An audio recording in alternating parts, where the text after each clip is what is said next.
오늘 고린도전서 16장은 1절부터 4절까지는 연보와 관련된 이야기입니다.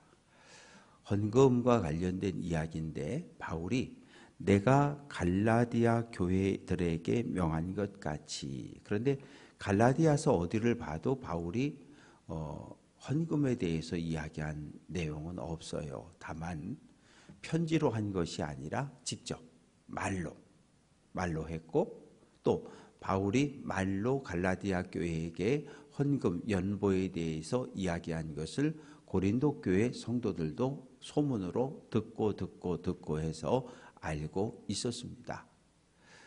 연보라고 하는 것을 예전에는 연보라고 하는 단어를 사용했지만 오늘에는 헌금이라는 단어를 사용을 하고 있는데, 헌금의 의미, 연보의 의미는 첫째는 하나님께 받은 은혜에 대한 응답. 하나님께서 주셨으니 내가 그 중에 일부를 구별해서 하나님께 드립니다. 그리고 두 번째는 하나님의 백성들, 이 고린도 교회, 갈라디아 교회가 사랑의 연보, 헌금을 했거든요. 왜냐하면 주 49년부터 3년 동안 예루살렘 주변에 기근이 들었어요. 그런데 그때 교회의 상황은 유대교로부터 박해를 받고 있었고, 유대교는 가난한 사람들을 구제했었는데 교회에 나간다는 이유로 기독교인들은 구제해서 소외당했단 말이에요. 그러니 경제적인 가난, 궁핍에 많이 내몰렸고, 바나바를 비롯한 많은 성도들이 땅도 팔아오고 집도 팔아오고, 그래서 그것으로 가난한 교우들을 구제하며 버티고 있었는데, 그 소식을 전해 들은 이 갈라디아 교회, 빌립보 교회, 또 이렇게 고린도 교회까지 이제 사랑의 헌금을 모아서 예루살렘으로 보내는 겁니다. 왜요? 예루살렘 교회가 우리에게 복음을, 구원의 소식을 전해줬는데 그 교회가 가난으로, 기근으로 인해서 고난당하고 있다니까 우리가 어찌 그냥 있을 수 있느냐. 우리도 헌금을 좀 모아서 보내주자. 그렇게 마음들을 먹었습니다. 그래서 헌금이라고 하는 것도 우리가 이 헌금을 통해서 뭐 하냐면 전 세계에 흩어져 있는 모든 성도들이 주 안에서 하나라고 하는 걸 확인하는 거예요. 어떻게? 선교사를 후원하죠. 인도의 교회를 건축하죠. 뭐 중국, 뭐 투르키에 지진 났다 그러죠. 전쟁이 났다 그러죠. 그러면 우리가 이렇게 헌금을 모아서 보내잖아요. 보내는 이유는 무엇입니까? 이 지구가 한 덩어리 하나라고 하는 것. 그리고 그곳에도 하나님의 형상을 가진 예수님을 믿는 기독교인들이 거기도 있다는 거거든요. 그래서 흘려보내는 거예요. 하나라고 하는. 그래서 헌금이라고 하는 것은 단순하게 한 가지 의미만 있는 것이 아니라 여러 가지 의미들을 가지고 있습니다. 그래서 매주 첫날 안식 후 첫날 그렇게 이해해도 되고, 그러면 이제 오늘날 주일이 되는 거거든요. 주일날 헌금을 조금씩 해놓으라는 거예요. 왜? 고린도 교회 상황을 보면 고린도 교회에 처음 교인된 사람들 가운데는 부자가 없어요.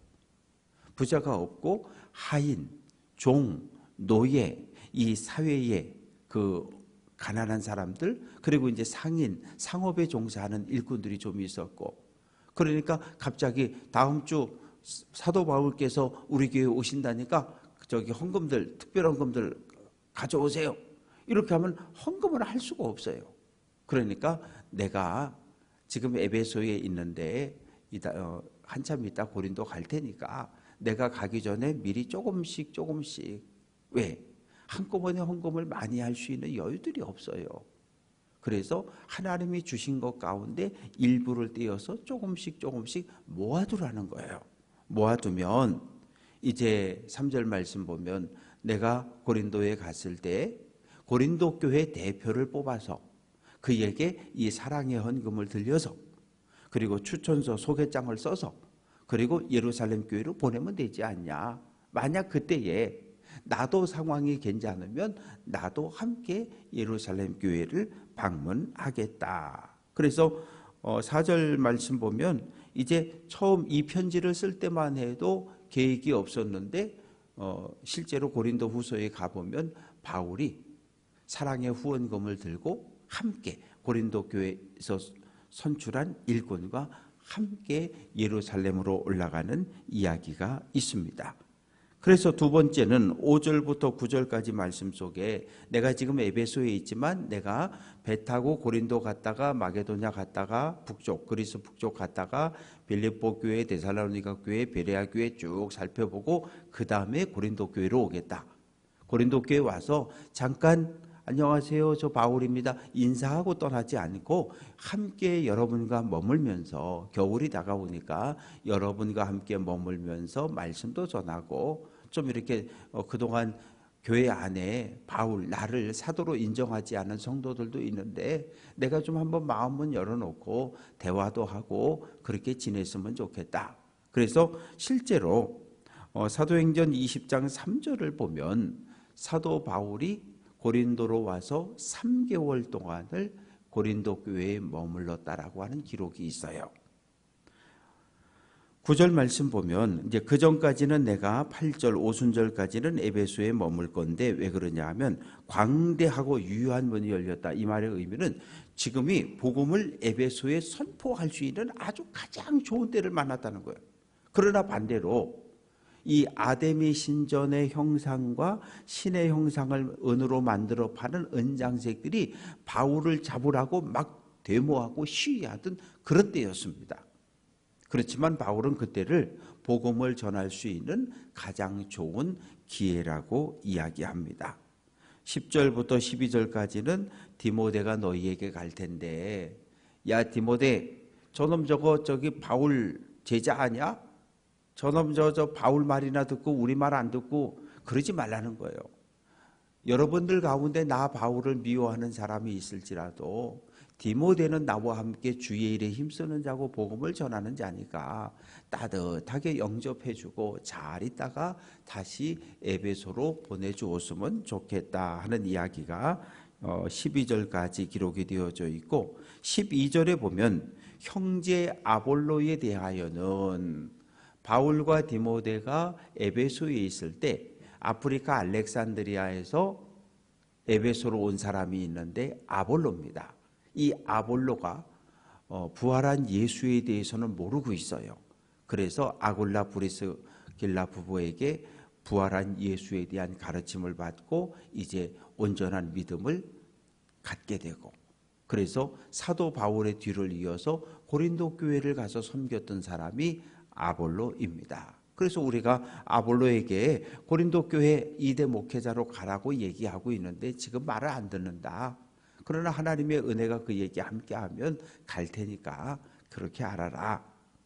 이제 13절부터 18절까지 말씀 속에는 많은 일꾼들을 이제 이렇게 소개하는 이야기가 기록이 되어져 있습니다. 13절 깨어 믿음에 굳게 서서 남자답게 강건하라. 깨어 있으라는 거예요. 남자답게 이 표현은 어린아이와 반대되는 어린아이는 스스로 할 수 있는 게 없어요. 그러나 남자, 이 강건한 남자는 뭐든지 할 수 있으니까 강건하라. 너희 모든 일을 사랑으로 행하라. 사랑이라고 하는 것은 은사가 아니라 모든 은사가 드러나게 하는 밑바탕에 깔려 있는 것이 사랑이에요. 그러니까 사랑이 없으면 우리가 하는 모든 은사의 활용은 다 꽝이 된다는 얘기예요. 꽹가리가 되고 아무 의미 없는. 그래서 교회에서 행하는 모든 일은 그 바탕에 사랑을 깔고 있어야 돼요. 사랑으로 해야 되는 거예요. 뭘 해도 구제를 해도 전도를 해도 선교를 해도 사랑하는 마음이 없으면 아무것도 할 수 없습니다.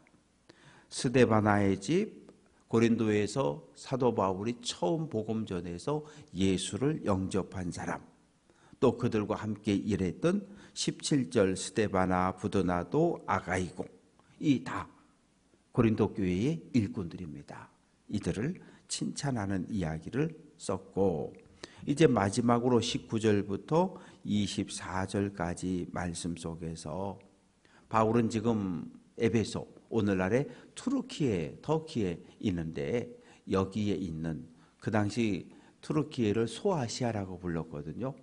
이 아시아 지역에 있는 여러 교회, 에베소 교회, 뭐 두아디라 교회, 뭐 이렇게 쭉 골로새 교회 해가지고 여러 교회의 성도들이 고린도에 있는 성도들에게 문안 인사를 합니다. 소아시아에 있는 여러 교회들이 고린도 교회의 부흥과 성도들을 위해서 기도하고 있으니까 여러분, 우리는 주 안에서 하나입니다. 그러면서 20절, 모든 형제도 너희에게 문안하니 거룩하게 입맞춤으로 서로 문안하라. 이 당시 남성들은 만나면 서로 입맞춤을 했단 말이죠. 이거는 사랑과 신뢰의 의미입니다. 그런데 21절, 나 바울은 친필로 너희에게 문안하노니, 그러니까 20절 앞부분까지는 스데바나가 대필한 거예요. 1장에 보면 나 스데바나가 쓴다는 표현이 있었거든요. 우리는 지금 내가 편지를 써야 이게 내 편지인데 2000년 전, 아니 조선시대 이렇게 가보면 양반이긴 한데 부자이긴 한데 글을 몰라요. 그러면 어떻게 해요? 글을 아는 아랫 것을 데려다가, 자, 내가 부를 테니까 받아 써? 네. 그걸 받아 써서 편지를 보냅니다. 그러면 그 편지가 하인이 썼으니까 하인의 편지입니까? 아니, 그렇지 않아요. 주인의 편지거든요. 2000년 전 로마 사회는 주인들 가운데는 글을 쓰는 사람이 많지 않았어요. 왜? 2000년 전 로마 사회는 글을 읽고 쓸 수 있는 사람을 최소 15%, 최대 한 10%로 보거든요. 10명에 1명 정도가 글을 읽을 수 있었고 10명에 5명 정도가 글을 쓸 수 있었다고요. 그렇기 때문에 이 당시에는 많은 경우 그 전쟁에 져서 잡혀온 이 포로들, 그들은 전부 노예가 되고 종이 되고 하인이 되는 거거든요. 그들이 아무개 이리 와라, 내 주인님 부를 테니까 써, 네, 쓰면 그것은 그 주인의 편지로 인정을 받았습니다. 그래서 22절 말씀 보면 누구든지 주를 사랑하지 아니하면 저주를 받는다. 하나님을 대적하면 저주를 받는다. 우리 주여 오시옵소서. 바울은 임박한 부활한 예수님이 곧 오신다라고 하는 확신을 가지고 살았어요. 바울뿐만 아니라 예수님의 다른 제자들도 마찬가지였고, 부활한 예수님을 만났고 하늘로 올라가는 모습을 지켜봤던 수많은 사람들이 우리가 살아생전에 예수님 다시 오실 거라고 하는 이러한 믿음을 가지고 살았던 시대였습니다. 예수님의 재림은 우리가 생각했던 것, 초대교회가 생각했던 것과는 달라요. 2000년이 지났잖아요. 그런데 성경에는 하나님에게는 1000년이 하루 같다고 표현을 하고 있어요. 우리가 늦었다고 생각할 때 그때가 주님이 오시는 때이고, 우리가 전혀 예상치 못했던 시간에 주님은 다시 오십니다.